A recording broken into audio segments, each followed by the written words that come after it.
সামাজিক যোগাযোগ মাধ্যম বিশেষ করে ফেসবুকের দেয়াল ছেয়ে গেছে লাল রঙে।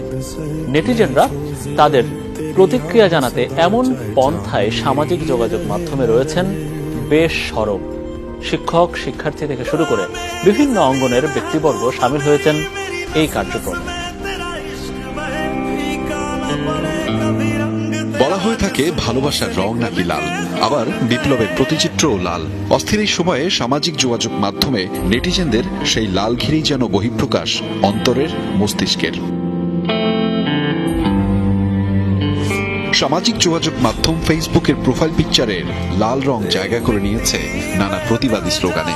সাংবাদিক জয় মামুন তার ফেসবুক প্রোফাইলে নির্মলানন্দ গুণের কবিতার লাইন দিয়ে লিখেছেন, এত লাল আমি কোথাও দেখিনি, ফুলে বা অস্তর আগে, যত লাল দেখি তার চেয়ে বেশি এই লাল চোখে লাগে।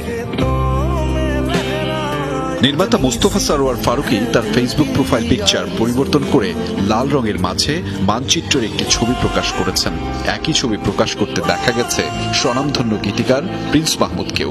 নির্মাতা আশফাক নিপুণও তার ফেসবুক প্রোফাইলে পরিবর্তন এনে লিখেছেন, justice delayed is justice denied.